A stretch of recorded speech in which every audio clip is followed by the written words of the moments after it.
जय श्री राधे कृष्णा साथियों, मैं भी कृष्णा ज्ञान सारा चैनल में आपका स्वागत करती हूँ। कैसे हैं आप? आपके अच्छे स्वास्थ्य और सुखद जीवन की मंगल कामना करती हूँ। आपके और अपने ईष्ट देव को कोटि कोटि नमन करते हुए, बड़ों को प्रणाम करते हुए वीडियो प्रारंभ करते हैं। साथियों, आज बात करेंगे दैनिक पूजा की, यानी कि प्रतिदिन की पूजा में अगर आप मंदिर ना जा पाए तो घर में शिवलिंग का निर्माण कर कर आप किस प्रकार सरल विधि से पूजन कर सकते हैं। भोलेनाथ देवादिदेव सभी के मन की इच्छा पूरी करने वाले हैं, तो उनको प्रसन्न करने के लिए सावन के इस पवित्र महीने में तो आपको क्या करना होगा। देखिए, मेरे पास तो ये गमला था, मैंने ये खाली गमला लिया है। आप चाहें तो आपके पास अगर कोई प्लांट लगा हुआ है और आप उसमें भी शिवलिंग का निर्माण कर सकते हैं। शिवलिंग का निर्माण, ये पार्थिव शिवलिंग का निर्माण बोलूँ तो माता गौरा ने भी तपस्या के दौरान पार्थिव शिवलिंग का निर्माण किया था और प्रतिदिन भगवान भोलेनाथ की उसी से पूजा किया करती थी सावन के महीने में, और उन्होंने भगवान शिव को प्राप्त किया था। ये मिट्टी का शिवलिंग हम बना रहे हैं, आप चाहें तो आप बालू रेत से भी बना सकती हैं। मेरे पास खाली गमला था, इसमें मैं बना रही हूँ। आप देखिए, बहुत आसानी से बन जाता है। ये शिवलिंग विलय नहीं होगा, ये शिवलिंग ऐसे ही रहेगा जब तक भी आप चाहें, पूरे महीने आप इसकी पूजा करें, ये ऐसा का ऐसा ही रहता है। उसके बाद इसको मिट्टी में ऐसे के ऐसे ही विलय कर दिया जाता है। ठीक है, इसको घर के मंदिर में आप नहीं रखेंगी, आप इसे तुलसी जी के पास भी नहीं रखेंगी, जहाँ तुलसी जी का गमला हो वहाँ भी नहीं रखेंगी। तुलसी जी के गमले में भूल कर भी शिवलिंग को नहीं बनाएंगे। आप इस शिवलिंग को चाहे खाली गमले में बनाएं या किसी फूलों के पौधे वाले गमले में तैयार कर सकती हैं। प्रतिदिन की इसमें आप पूजा करिएगा, जलाभिषेक करिएगा, आप इसमें पंचाभिषेक करिएगा। नहीं तो प्रतिदिन केवल एक जल और फूल से भगवान शिव प्रसन्न हो जाते हैं। कहा जाता है ना, भक्त एक शिव का चला शिव को मनाने के लिए, हाथ में जल का लोटा शिव पर चढ़ाने के लिए। उसी से ही भगवान शिव प्रसन्न हो जाते हैं। बस आपके मन में श्रद्धा होनी चाहिए। चूँकि सावन का महीना है और सावन के महीने में जलाभिषेक करने के लिए आपने जो शॉर्ट वीडियोस में भी मैंने बताई थी, जलाभिषेक क्यों किया जाता है, भगवान शिव को प्रसन्न करने के लिए तो करते ही हैं। और जलाभिषेक के साथ आप प्रतिदिन क्या आप उसमें ऐसा भगवान शिव को अर्पित करें, शिवालय में जाकर अर्पित करें। नहीं जा पा रहे हैं तो आप अपने घर में जो आपने ये निर्माण कर रहे हैं इसमें करें कि आपके सारे कार्य सफल हो जाए। और अगर आप अपने जीवन में बहुत सफल हैं तो फिर आप और भी सफल हो जाए और कष्ट ना आए। ये देखिए, शिवलिंग बनकर तैयार हो गया। मैं सामग्री आपको दिखा देती हूँ कि क्या क्या सामग्री मैंने ली है। बहुत आसान, ये दूध है, ठीक है, कच्चा दूध है। वैसे आप चाहे तो ठंडा दूध भी ले सकते हैं। ये दही है, कहते हैं ना पंचामृत जिस चीज़ों से बनाते हैं इन्हीं से अभिषेक किया जाता है। ये दही हो गई। अब ये शहद है, देखिए शहद है। फिर घी का भी इस्तेमाल भी बताऊँगी कि क्या चढ़ाने से क्या होता है। ये गंगा जल है, ठीक है ना। अब थोड़े से साबुत मूंग और अक्षत है, अक्षत में साबुत चावल। ये है काले तिल, काले तिल भी जरूर चढ़ाए जाते हैं। ये पीला चंदन है, इससे माँ पार्वती प्रसन्न होती हैं, भगवान श्री हरि विष्णु प्रसन्न होते हैं। और ये है सफ़ेद चंदन, ये जो हम पूजा में इस्तेमाल करते हैं। हल्दी नहीं चढ़ाई जाती भगवान शिव को। ये इत्र है, इत्र से कहते हैं ना, भगवान का भस्म से श्रृंगार करो, इत्र से श्रृंगार करो। जो सर्प होते हैं वो भी बहुत ज़्यादा प्रसन्न हो जाते हैं। चंदन का इत्र मैंने लिया है, आप कोई भी ले सकते हैं। सफ़ेद रंग के पुष्प, एक सफ़ेद रंग का पुष्प आप प्रतिदिन चढ़ाएं। लाल पुष्प माता गौरा के लिए लिया है। जनेऊ भी लेना बहुत ज़रूरी है, लेकिन नीला फूल शनिवार के दिन अगर आप नीला एक फूल चढ़ाते हैं भगवान शिव के शिवलिंग पर, तो मैं आपको क्या ही बोलूँ, शनि दोष हो, राहु दोष हो, केतु दोष हो, सब दूर हो जाते हैं। कहीं से मिल जाए तो ज़रूर चढ़ा देना। और जनेऊ आप जब पूरा अभिषेक कर लेंगे तो उसके बाद भगवान जी को जनेऊ पहनाते हैं। देखिए, मैंने आपसे बोला था त्रिशूल ले आना।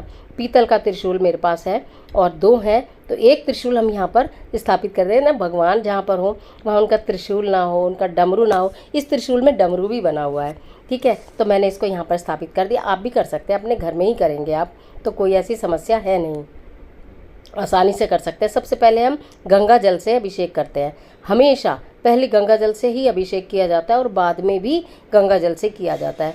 फिर हम थोड़ा सा दूध अर्पित करेंगे, ठीक है ना। फिर थोड़ा सा हम दूध से अभिषेक करेंगे भगवान शिव का। ओम नमः शिवाय, ओम नमः शिवाय मंत्र का आप जाप करते रहेंगे। ओम नमः शिवाय, ओम नमः शिवाय, ओम नमः शिवाय, ओम नमः शिवाय, ओम नमः शिवाय, ओम नमः शिवाय, ओम नमः शिवाय, ओम नमः शिवाय, ओम नमः शिवाय। दही से अभिषेक करेंगे। ओम नमः शिवाय मंत्र का जाप आप करते रहेंगे निरंतर। ओम नमः शिवाय, ओम नमः शिवाय, ओम नमः शिवाय। पूरे भक्ति भाव से, श्रद्धा से आप करिए। देखिए, आपने शिवलिंग का निर्माण किया है, प्रभु की इच्छा थी इसलिए किया है, तो आप घर में करके भी परेशान ना होइएगा। शहद से अभिषेक हो रहा है। ओम नमः शिवाय, ओम नमः शिवाय, ओम नमः शिवाय, ओम नमः शिवाय, ओम नमः शिवाय, ओम नमः शिवाय। घी से अभिषेक हो रहा है, ये रोग को दूर करने का काम करता है। आपके शारीरिक यानी कि बोलूँ तो त्वचा से संबंधित, स्किन से संबंधित जितनी भी परेशानियां उनसे निजात दिलाता है। आप चाहें तो ना घी को हाथ में लेके अगर पुरुष वर्ग कर रहा है तो पूरे अच्छे से शिवलिंग पर मल भी देते हैं, तो बहुत अच्छे परिणाम देखने के लिए मिलते हैं। तो घी से भी हमने अभिषेक किया है। आपके जीवन में जो भी समस्याएं हैं, जो भी परेशानियां, जो भी कष्ट हैं, भोलेनाथ की पूजा पर सच्चे भाव और भक्ति से करते रहें। इसके पश्चात पुनः गंगा जल से फिर अभिषेक करते हैं। ये देखिए, अगर क्योंकि दूसरे पौधे में अगर बनाते हैं तो शायद उतनी अच्छी तरह से नहीं कर पाते, लेकिन ये सेपरेट है तो ये पूरे महीने में बेफिक्र होकर इसमें पूजा कर सकती हूँ अगर नहीं जा पा रही। त्रिपुंड बनाएं तो त्रिपुंड बना सकते हैं, और त्रिपुंड ना बनाएं तो आप तिलक भी लगा सकते हैं। सफ़ेद चंदन से आपने इस तरह से भगवान शिव को तिलक लगा देना है। उसके बाद जो पीला चंदन है, पीले चंदन से भी इसके ऊपर तिलक अवश्य ही आपको करना चाहिए। भगवान श्री हरि विष्णु प्रसन्न होते हैं, आपके विवाह में और वैवाहिक जीवन में आ रही समस्याएं दूर होती हैं। लेकिन पहले सफ़ेद चंदन लगाएं, उसके पश्चात ही आप पीले चंदन का इस्तेमाल करें। इस बात का ध्यान रखें। कुछ देखिए विधि होती हैं थोड़ी सी, बिल्कुल सरल विधि से मैं ये बनाना और करना दोनों ही आपको बता रही हूँ, बिल्कुल सरलतम विधि से। इसलिए इसमें आपको ज़रा भी मैं समझती हूँ कोई परेशानी होगी नहीं। एक सफ़ेद रंग का पुष्प देखिए, इस तरह से बेलपत्र भी चढ़ाते हैं, इसी तरह से सफ़ेद रंग का एक पुष्प चढ़ाया। आप प्रतिदिन एक ले सकते हैं, अनेक ले सकते हैं, जैसी आपकी श्रद्धा हो वैसा आप कर लीजिएगा। उसके पश्चात हम जनेऊ हमने धारण करा दिया है भगवान शिव को। ये देखिए, वैसे तो कहते हैं ना कि अगर हम अभिषेक करते हैं उसके पश्चात कोई अंगूछा, कोई धोती चढ़ाते हैं, लेकिन हमने ये जनेऊ चढ़ा है। माँ गोरा के लिए हमने यहाँ पर एक लाल पुष्प अर्पित किया है। एक चुटकी काले तिल का कमाल तो मैं आपको क्या ही बोलूँ।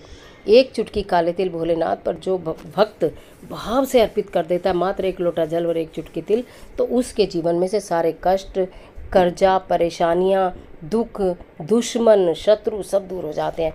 एक चावल की महिमा आपने बहुत बार सुनी होगी। एक चावल का दाना यानी कि पूरे एक चावल का दाना, अक्षत साबुत एक चावल का दाना प्रतिदिन चढ़ा दीजिए।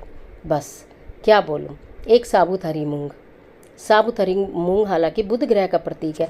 चावल ये शुक्र ग्रह का प्रतीक है। शुक्र ग्रह संपन्नता देता है, बुध ग्रह हमारे कार्यों में आ रही बाधाओं को दूर करता है। तो इस प्रकार ये जो बुध ग्रह का प्रतीक मूंग है ये चढ़ा दिया है, चावल चढ़ा दिया। यहाँ हमारी पूजा प्रतिदिन वाली जो सरल पूजा है देखिए वो संपन्न हो गई है। ये प्रतिदिन की जाने वाली पूजा है। आप आसानी से इसे सरलतम विधि से मैंने बता दिया, घर में निश्चिंत होकर करिए।